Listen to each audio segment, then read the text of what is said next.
So when you open the CL Works app, you're going to see these icons right here at the top. And we want to navigate to the one that's called PLU, okay? And you may or may not have these items here. Say you don't have it. Say all of it is empty, like this. That's no problem. You can just hit on this add button, and here you can just add a bunch of records. And these columns, they work like Excel. Like, for example, if you click on it, there's drop down menu, but you can also interface it with it by just here, like, this is going to be 2. Then we can go down. It can be 3, and it's gonna see. I'm just moving this by clicking the arrows on the keyboard up and down, and it's moving. And so you can work with the records this way, right? So and basically the PLU number. Here are some rules. The PLU number is the number that you will use to pull up the item on the scale. Okay, so just leave the default department always default.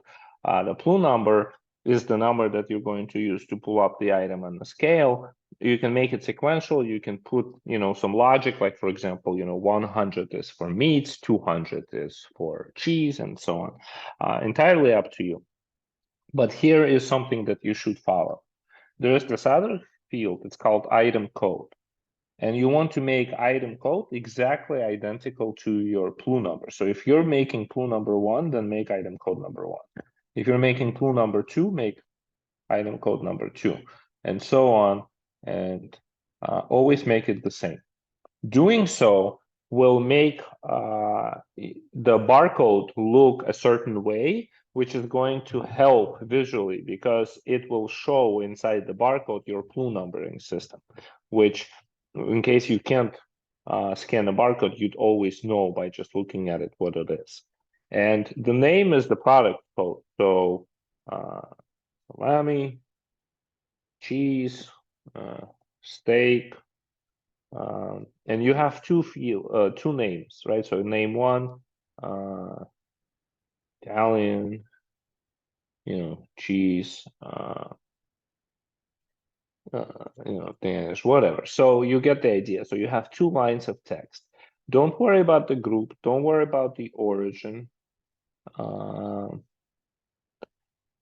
Direct ingredients. So if you actually want to just go straight in and put ingredients, you can. Unit price. This is the price per pound, right? So you're going to put in $2.99. The unit price is an important field. $4.55. $8.33, and we can get rid of. All right, we can get rid of these for now. There we go. We're just gonna go ahead and delete these. Okay, and basically you can do this. You can just start putting in your items into the software and save. Just hit save, and there you go, and you'll have it. And then when we're ready to connect to your scale, you'll have your items set up. Again, the fields that you want to care about, and also this right here is basically a single record exploded. Like, look, so right now I'm on the record number 1, and this is my record number 1. So these are all the fields that we have for that record. So you can go this way, or you can look at it this way. Now it's a record number 2. So that's what that is. And you can, put that out, or you can make it part of the column here.